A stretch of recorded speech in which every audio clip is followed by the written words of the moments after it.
Give me fuel, give me fire, give me that which I desire! Ooh!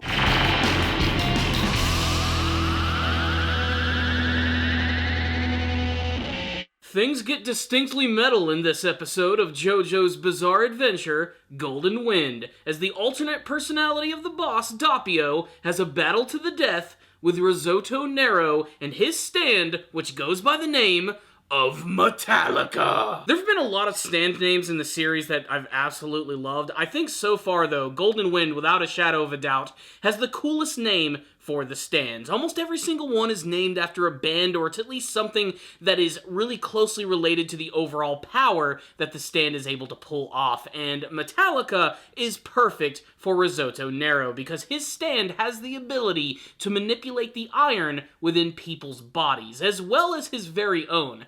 Basically, what that means is he's able to transform the iron in people's bodies into dangerous weapons. Everything from nails to razor blades to freaking scissors. Pretty much if it's made out of iron or metal, he can pretty much manifest anything in your body and destroy you from the inside. And that's what made this episode so damn hard to watch. Easily one of the most violent and bloody battles from the entire series, which made me cringe continuously from all of the painful moments. In particular, this one scene where Doppio has a pair of scissors lodged in his neck. You can see that slowly but surely they're starting to form, and they're actually starting to cut his neck apart.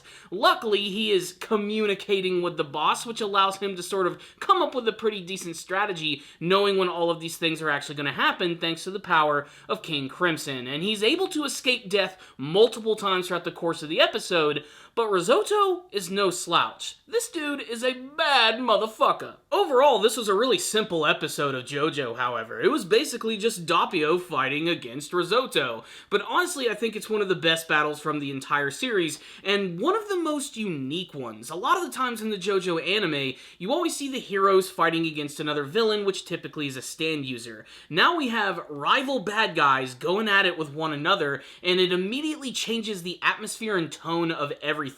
You find yourself not really knowing who to root for, and honestly, I love how incredibly crazy and awesome these two characters are. I have to admit, I like Risotto just a little bit more, mostly for his design and the fact that he just has such a commanding and evil presence, but Doppio's a lot of fun, mostly for how fucking insane he happens to be, and how he just goes off like a loose cannon throughout most of the episode. And things only intensify when Risotto actually realizes that he's battling against the boss, or at least someone's personality that's inhabiting his body. That's what I thought was most interesting about the last episode. I actually thought that Doppio truly was the boss of Passione, but apparently that's not exactly the case. There really is a boss, it just so happens that he's sharing this body with another person entirely, and that's who Doppio is, who also happens to be the underboss of the real boss of Passione. If that sounds confusing, that's only because it is. But for the most part, this is basically just a no-holds-barred, super bloody battle with both of the characters trying to one-up one another, and honestly, I couldn't predict who was actually going to win. In the back of my mind, I felt that Risotto was probably going to lose or escape, but only for the fact that they're not going to be able to kill off the boss here unless they were going to do a bait and switch and ended up making Risotto like the real main villain of the series.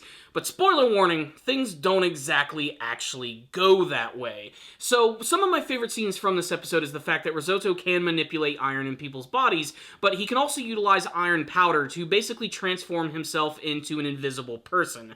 Basically, he's like the Predator, and this is perfect because he's an assassin. He can't be seen, and with his unique ability, he can be invisible, slowly walk past someone, and just manifest a lot of sharp things within their body, instantly killing them. But of course, Doppio is not going to go down that easily. Thanks to the power of King Crimson, he can quite literally see things before they happen and can sort of plan ahead. That being said, he still gets severely damaged throughout most of this episode, but he also starts to realize that Risotto also has the power of magnetism, and he's able to figure out where he's actually going to be even when he's invisible, and even takes the pair of scissors which were lodged in his neck, throwing them directly at Risotto, which ends up cutting off his leg. That's when you actually get to see his stand, which is actually inside of his body, which look like these weird little iron ghosts. They look really freaking disturbing. He's even able to use the power of his iron abilities to actually reattach his foot with these like nails that go inside of his foot. It looks really, really messed up and Frankensteinish, and for him to be able to pull this off and withstand the extreme pain of having his fucking foot cut off is just so freaking extreme. He even throws scalpels all over the place, but this is when Doppio actually ends up using this to his advantage. If you remember in the last episode, we already saw that in Narancia's stand, Aerosmith is flying around in the sky, and Doppio takes advantage of this by throwing these down at the beach where Bruno and his gang are. And while all of this has been going on, Doppio has been getting attacked repeatedly, and all of the iron in his blood has been slowly disappearing, even turning his blood a weird yellowish mucusy color.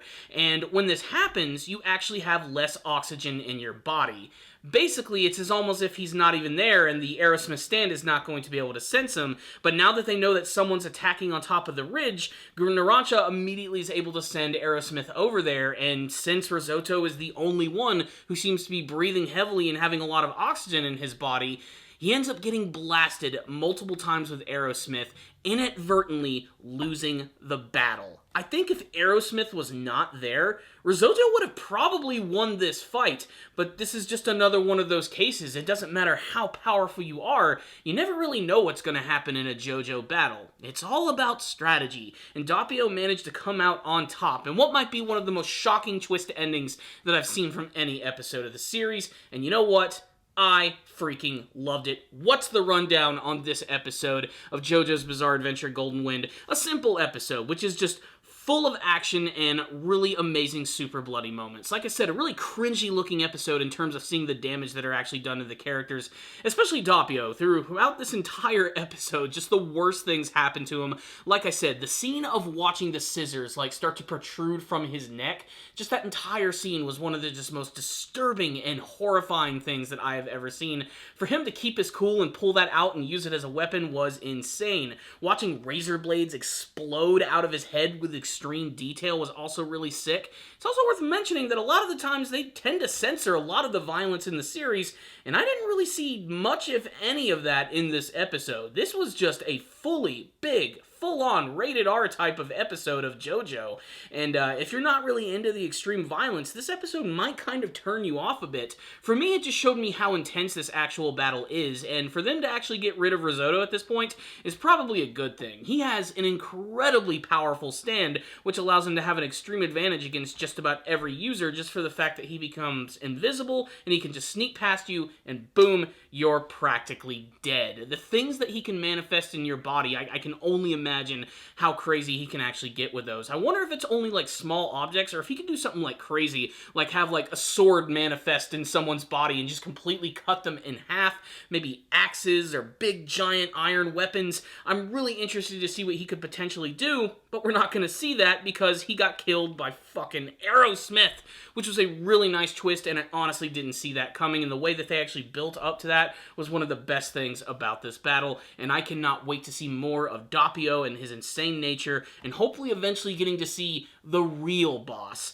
They hint at it a few times in this episode that when he transforms into his big bulky form, supposedly that's actually the boss himself. I wonder if he basically is going to look exactly the same, or if he's going to go through a Hulk-like transformation to make him look a little different, because every other time that they've mentioned the boss in the series, they always keep him in shadow, and they always show him in a flashy pinstripe suit, which apparently is not the case. Basically, they've just been throwing us off the entire time, the implication being that even the narrator doesn't even know what the boss looks like, and I couldn't imagine that he would be this guy right here. And the tension is only going to get higher now that Bruno and his gang are down below on the beach. I wonder if they're going to have a confrontation with this guy.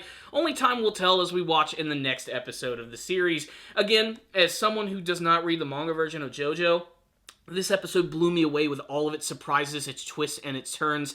This was one of the most intense battles of the series, and it did it all without just doing the stereotypical JoJo stuff, which is just a bunch of really fast punches. I love that stuff, but I really love when they can get creative too, and this is sort of that type of episode that exemplifies everything that is creative from JoJo. Loved this episode. 5 out of 5 from me. You guys need to check it out. I would love to get your thoughts about the episode in the comment section below. What did you think in the battle between Doppio and Risotto? Did you have any favorite moments that you thought were really creepy looking and disturbing? Did you expect that Risotto was going to be taken out this way? And what do you hope to see from the future of Golden Wind? Thank you all for watching this review. I'll see you all next time. And as always, stay down, baby.